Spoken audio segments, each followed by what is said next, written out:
to episode 14 of That Encyclopedia Podcast for our second biographical exploration today.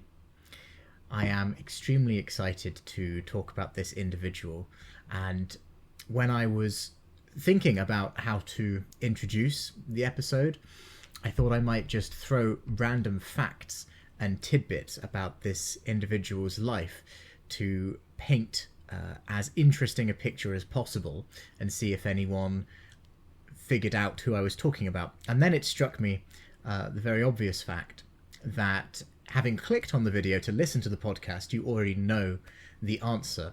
So I've decided against doing that. But it does not detract from the prowess and fame of this individual. Neither, I think, does it reduce the impact of the achievements and brilliance of his life. As you may be able to tell, I'm quite a big fan. And today we are talking about the American astronomer, planetary scientist, cosmologist, astrophysicist, astrobiologist, author, and science communicator, Carl Edward Sagan.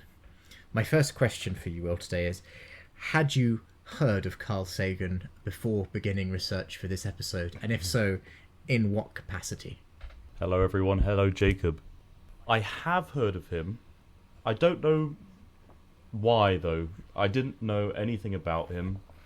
I think I knew that he was somehow related to the skeptic community, but that's about it.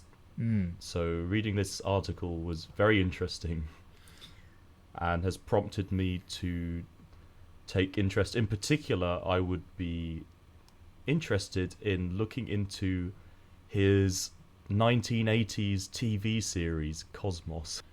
Yeah, that was one of the titles I was thinking of giving him, actually, when I was brainstorming ways to introduce him without actually name-dropping Carl Sagan. I was thinking of saying something like, the man responsible for the creation of the most viewed television program in the history of American TV. Because Cosmos has been viewed an estimated 500 million times in some capacity in more than 60 countries around the world. The full title was Cosmos, a Personal Voyage, which was written, hosted, narrated, inspired by the work of Carl Sagan, and had contributions from a couple of other scientists as well, of course, but speculated on a wide range of scientific subjects, including several that gripped the public's interest and fascination, especially in the context of the Cold War, things like the origin of life, our place in the universe, and so forth. Would you like to say a bit about Cosmos as well? I'll let you kind of take it away here. What was Carl Sagan best known for, would you say? What was Carl Sagan known for? Well, Carl Sagan was an astrophysicist, I think. He was an astrophysicist, yes, astrobiologist, science communicator. So he was a distinguished academic, not a journalist, science communicator. However, I think it's fair to say he particularly excelled and enjoyed science communication, which is really how this series was spawned. So he was the narrator, and it covered, as Jacob mentioned, a variety of topics relating to the idea of man's place in the universe. And I think talking about stuff like that, if you do it well, is just really interesting. Shows like that do well to this day. I'm sure you've heard of Professor Brian Cox. I have, yes. He's done numerous somewhat similar modern shows on similar topics relating to astronomy, cosmology, that sort of jazz. Do you think... go ahead. Do you think Brian Cox is a modern English Carl Sagan? Well, I can't speak to Brian Cox's work within his field. I only know him as a communicator and as a musician. But although I have to say I know him as a musician, I've not listened to much of his music. I wouldn't be able to tell you whether I can give it an endorsement. But he's a charismatic and seemingly good-natured, entertaining to watch communicator. I've watched and enjoyed a number of shows featuring Professor Brian Cox, so in that respect, probably I haven't watched Carl Sagan, so drawing too many parallels would be difficult, but I would like to watch Cosmos, and if I do that, then I'm sure I will find similarities. The narratives, the way of building narratives and connecting these sort of grand ideas from astronomy, cosmology, and relating them to sort of personal philosophy, which I think is one of the things that makes it so popular, is the idea of thinking about yourself in an entirely different context, which is why there's an image on this Wikipedia page, an image taken by Voyager 1, the space probe, called Pale Blue Dot. And this is an example of the phenomenon which I was talking about. So it is an image which shows Earth as a solitary bright pixel when photographed from 6 billion kilometers away. And Sagan encouraged NASA to produce this image. And I think what it helps put into perspective is how, if you take a step back, or more than 6 billion kilometer size steps back, you can appreciate Earth on a completely different scale. But that scale is the scale of the universe. And it's not actually to say that as humans we're worthless, we're insignificant. I think to scientists like Sagan it shows quite the contrary, that humanity is a very special and unique thing. If it wasn't special, we would see intelligent life all over, but we don't. We look out into space and it's full of interesting and seemingly miraculous things, but what we've not seen is anything like humanity. I feel like that's enough of a spiel to answer whatever question it was you asked originally. You went on quite a journey there, much like Voyager 1, actually, so it was fitting. I thought I'd just kind of slingshot back to Pale Blue Dot. I think the image is one of the best humanity has ever produced on several fronts. Most of them should be immediately obvious. Its technical accomplishments, just to the distance of the photograph involved, more than anything else. But I also think, in a way, it encapsulates Sagan's fascination not just with the stars and the wider observable and indeed the unobservable universe, which is of course worthy of study by itself, but also to then, once you're out there, even if it's only 6 billion kilometers away on the edge of the solar system, to then turn back and look back at Earth, and in so doing also look back on humanity and ask what our place is when you see everything, all of history, and a good deal of the foreseeable future encapsulated in not just an image but in one pixel of an image. And even now, like that photo was taken in 1990, I think, so 30 years ago over. And it's just an awe-inspiring photo, but it also captures, I think, Sagan's I hesitate to say philosophy, but certainly what he was very good at doing, more than just projecting out into the universe, but then anchoring that back into the present. And you finish there by speaking about or alluding to SETI, the search for extraterrestrial intelligence, and more broadly the kind of philosophical question that has been wrestling with humanity for as long as recorded history, which is, are we alone in the universe? Sagan, as best I can tell, didn't think that we were.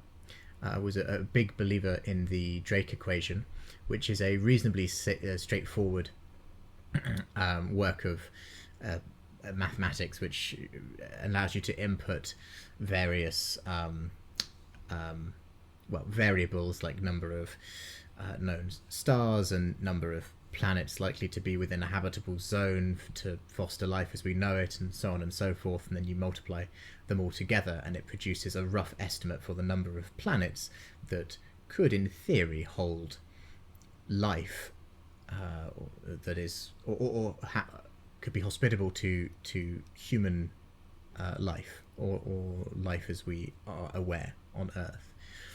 And it's a very large number, considering also that in Sagan's time he estimated the number of stars in the observable universe, and that's sometimes informally referred to as Sagan's number. He thought it was, correct me if I'm wrong here, but he thought it was, I think, 10 sextillion, something like that. A big number, to be sure. 10 to the 22. That's correct. Yeah, 10 to the 22. 1.0 times 10 to the 22. Big number. But the a more modern estimate after his death would be 300 sextillion, I think. 30.0 times 10 to the 22. So an absurd number that would have blown Sagan's mind if he were still around to see it. Do you think there's extraterrestrial life out there somewhere? Are you a believer in aliens or other such phenomena, perhaps on this very planet, as some think? Well, that's a interesting and broad question, really. In terms of, I'll start with on Earth. Do I think extraterrestrials are on Earth or have come to Earth? Well, not in the sense that I think that there are any UFOs flying around with little ETs visiting Earth. But one theory that I've heard of that seems more plausible, although I can't say I know much about it, is the idea of extraterrestrial life in the form of microscopic or single-celled life forms, possibly travelling inadvertently through space, attached to bits of flying rock. For example, if a meteor were to come down to Earth and within the meteor there had somehow been preserved single-celled life, if it landed in the right circumstances, for example, it came from somewhere with hospitable conditions and landed on Earth, it would be maybe possible for life to be transferred from planet to planet in such a way. I don't know if it's happened.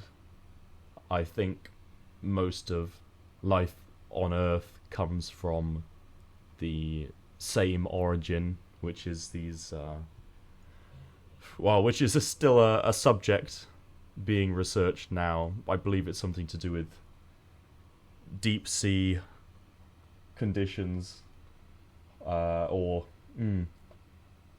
not sure. That's something that you should look into if you're listening and you're interested.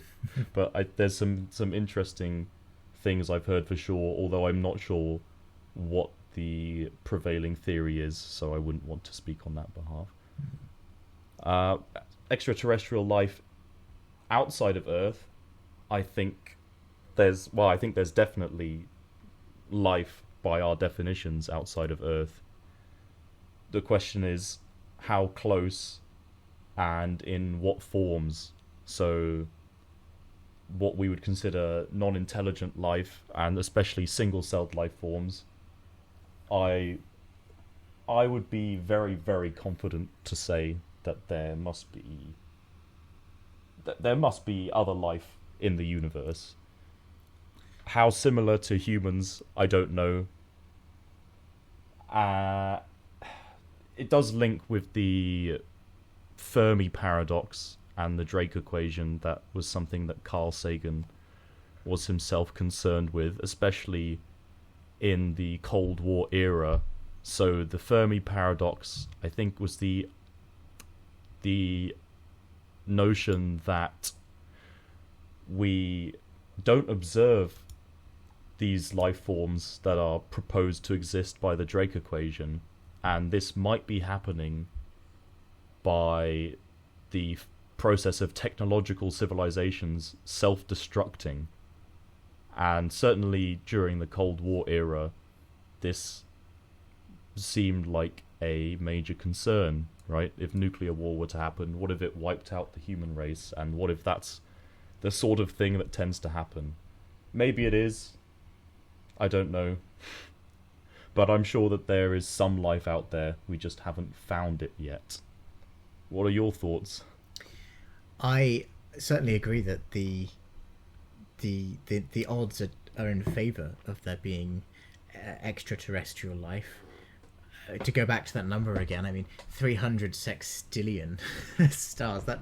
My brain can't even process the size of that number, even if only 0.001% of them had a habitable planet, either plural or a habitable planet, orbiting it.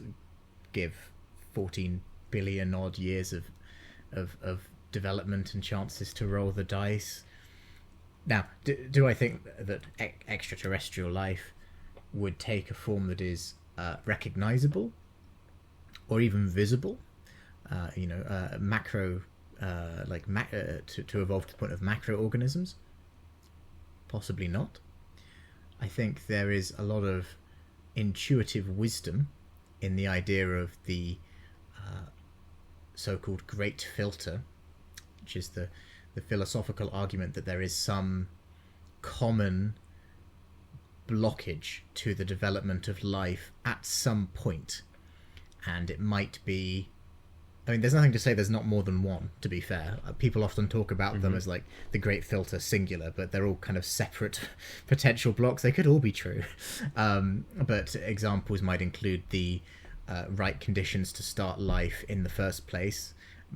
Could be extraordinarily difficult. I mean, we haven't managed to generate our own life. Yes. So I imagine that is certainly one of the core ones. Certainly. Among the debate of how life even can originate in the first place spontaneously. Yeah, but even once you have life, then maybe the development of multicellular organisms could be another one. The development of intelligence as we understand it, and we don't understand it very well, to be honest, could be another one. Progression past nuclear technology without blowing up the planet is one that we're facing at the moment. It's not obviously as bad as 1 second to midnight like it would have been during the Cold War, the Cuban Missile Crisis and things, but nuclear technology is still here to stay, and if things do detonate the planet, there's no coming back from it. Or it might be some incomprehensible Lovecraftian horror type filter that we don't have any chance of understanding, let alone of describing, let alone understanding. So I personally find an intuitive wisdom in the idea of great filters, but I don't know enough to commit myself to any filter over the other. More just the holistic idea that filters do represent more than simply an environmental block to life. If I may interject, I would personally be comfortable to lean more towards difficulty in the precise conditions necessary to start life. Slightly, I would weight myself slightly on that over the Lovecraftian horror space monster, but needless to say. Well, I don't So- necessarily advocate for a literal Cthulhu-like figure. I mean more something so incomprehensible in a literal sense of the term that we're not able to predict it. Something that a strategist might call an unknown unknown. Problems that we don't know to worry about because the technology doesn't exist yet, and so forth. Well, that's my concern with the Drake equation itself. Actually, is I mean, I'm no Drake equation knowledge haver, but I would envisage that estimating something like that would require such immense interdisciplinary knowledge, and knowledge that frankly I don't think we have. So I don't know on what magnitude we can make errors using the Drake equation. So who knows how many life forms we would even expect. If I could also... Oh, go ahead. No. You first. I was about to segue completely away. So okay. I was about to link back to the Cthulhu monster idea rather than the unknown unknowns, because there's a nice slightly terrifying cosmic horror theory. Not that I believe that it's true, but this idea that intelligent life does exist in the universe and they can all hear us, but they don't want to talk back because they don't want to make noise, because they know that if they make noise like we're making, they will be detected and they will be at risk of whatever there is out there. We're too rowdy as a planet. We should be quieter. All those radio We're the signals. noisy table at the pub. We're going to get thrown out by the intergalactic bouncer. Yeah. And on that note, I was going to segue to just do a rapid fire summary of Carl Sagan himself, because I had heard of him. I knew who he was, and we've kind of said, oh, he's a physicist, and he was clearly interested in this sort of things, and astronomy and extraterrestrial life and that sort of thing. You said that the Drake equation was very rough around the edges, and I agree. It's very back of the envelope calculation, and Carl Sagan was once described by a colleague as a master of back of the envelope calculations. He was a little bit of a generalist in that sense. He was an expert at liaising between different disciplines rather than specializing only in one. Although he was primarily an astronomer, he also looked at things as broad as kind of amino acid chemistry, leaning into biology and astrobiology through that, communication in general. So Carl Sagan was born in 1934 in Brooklyn, in New York.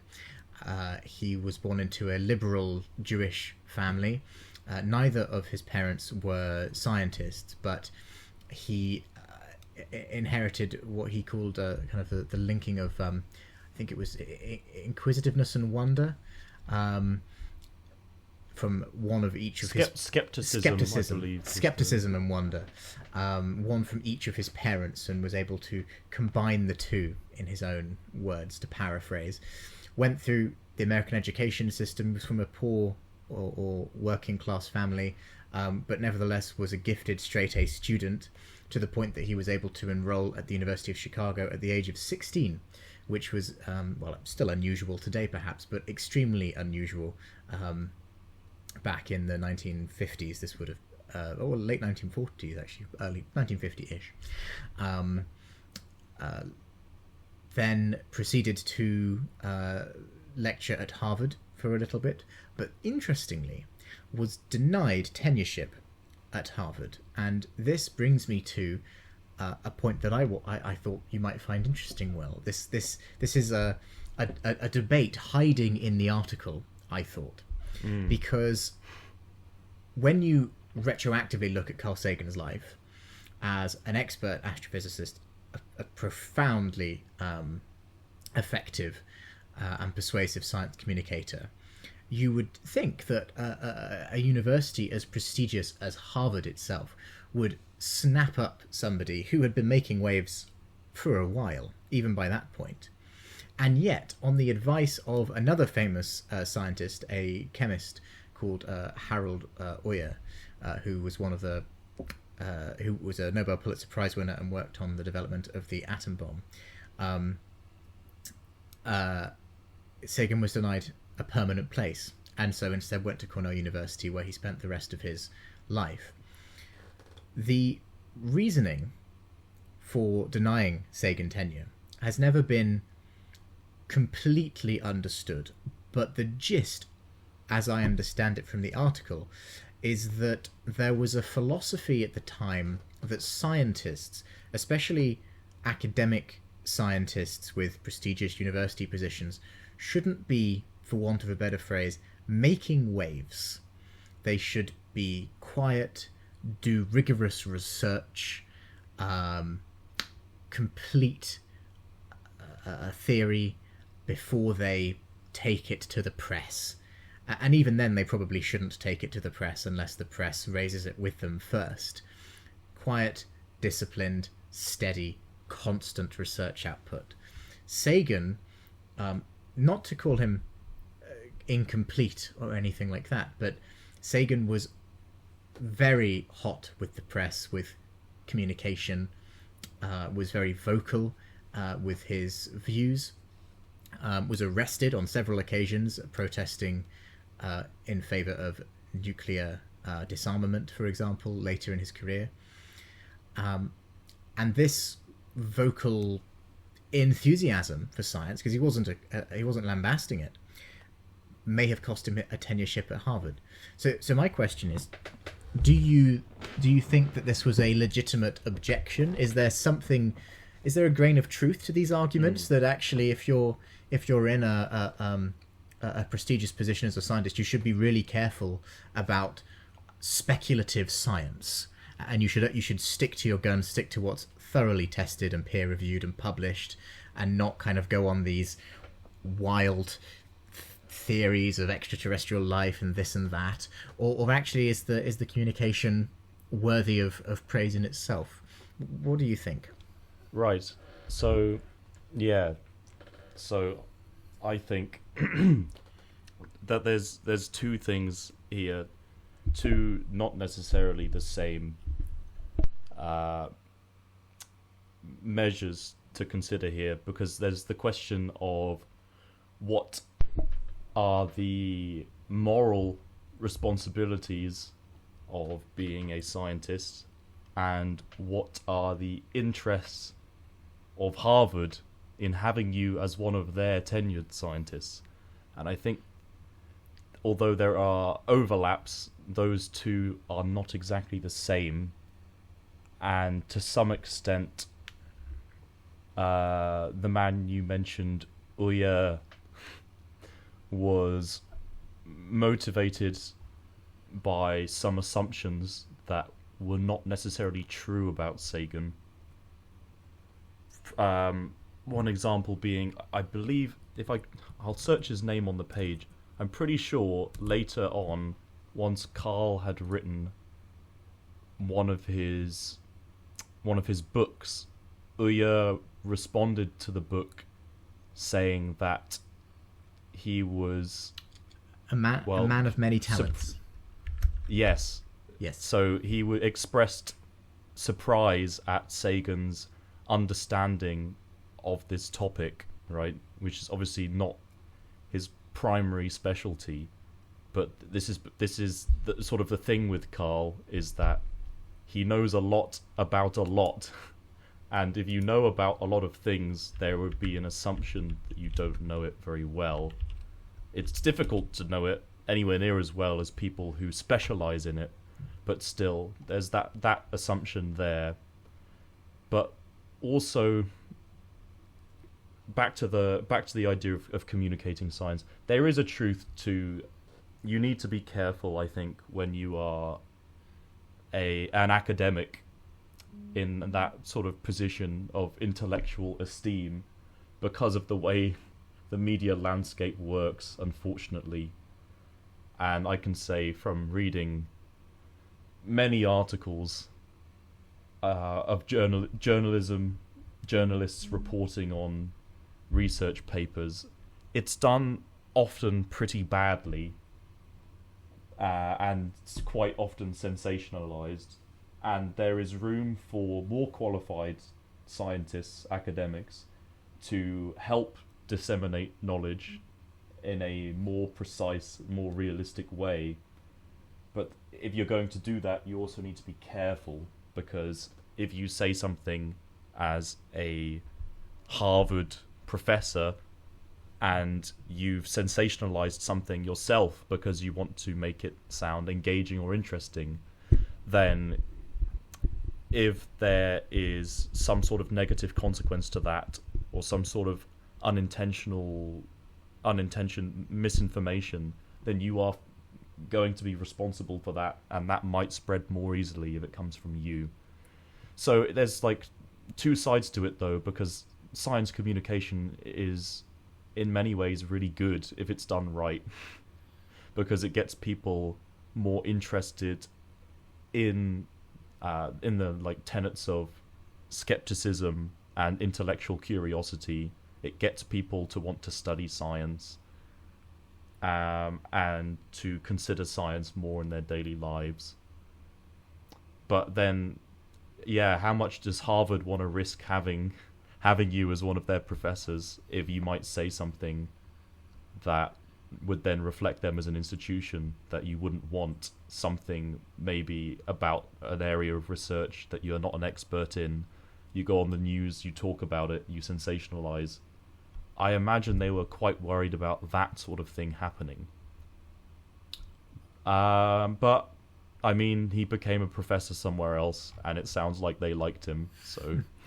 Yes. I don't know. I think it was a surprise at the early point in his career, but it, in the end, didn't actually negatively impact him at all. Your points are well made, and I think we might just conclude. I'll just quickly, not defend, but just clarify that this other scientist, whose name was Harold Urey, I've been pronouncing his name wrong as Oya, for which I apologise. Harold Urey.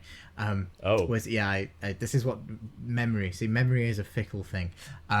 Was a respected scientist in his own right. He was the person who discovered deuterium, or heavy hydrogen 2, which is used in heavy water and a key component in nuclear physics and chemistry, which won him the Nobel Prize, and also actually worked on amino acids. Was the pioneer, along with a scientist called Stanley Miller, in the so-called Miller-Urey experiment, which demonstrated that if a mixture were exposed to electric sparks and water, then the interactions between them can produce amino acids, which essentially invented the scientific discipline of paleoclimatology, which has led to discoveries about the early Earth's atmosphere and geology and so forth. So he may have torpedoed Sagan, but it seems like he later warmed to him and was a respected individual in his own right. So I don't want to demonize this man. Yes. Urey, but yes. He has some ideas certainly worthy of credit. Yes, but I think that is a good way to kind of sound off Carl Sagan. You should, in conclusion, check out Cosmos, maybe. I have one more segue before we finish. Yeah. I know we're running a little long for the usual modern episode length, but I really didn't want to leave out the mention of another top secret military plan. So, in the episode on the Sino-Soviet split, we mentioned, can't remember the name of the plan, but there was a plan in discussion about whether or not there should be a preventative strike against China, which seems a little mad from a modern perspective. Similarly, you might find this idea mad, or perhaps madder in some ways. Project A119 was also known as a study of lunar research flights. So in 1958, the US Air Force developed a plan to detonate a nuclear bomb on the moon. So, the reasoning for this, it would research, solve some mysteries in astrogeology and astronomy, but also the flash of light from detonating a bomb on the moon, it would be visible from Earth. And this would be an immense show of force by the US, and was supposed to give a domestic morale boost against the Soviet Union, who had taken an early lead in the space race, and was apparently working on a similar project. Now that's one for a different video. Yes, that was So Carl Sagan. Yes. Go on. No, so that was Soviet Project E4, which was literally the same thing. Wow. And yes, and I love it. The article image of the kind of brief overview. It looks like just this. Looks like some child has drawn a shield with like a blimp and a nucleus and a nuclear mushroom cloud has gone on, and it's as mad as it sounds. And I sincerely hope Sagan was involved and like blocked it or discouraged it. Yes. So why am I mentioning this in relation to Carl Sagan? Well, when he was young, he worked as a member of the team in predicting the effects of such a nuclear explosion in a vacuum and low gravity, and evaluating the scientific value of the project. The project proposed by the Air Force to drop a nuclear bomb on the moon. So, fortunately, they scrapped the idea in the end because they decided, would you believe it, the risks outweigh the potential benefits. So, there we go. No bomb on the moon. Well, thank you very much for listening. I hope you've learned something about Carl Sagan, and if you've got some time, why not check out Cosmos? It might broaden your perspectives on the universe. Thank you very much for listening.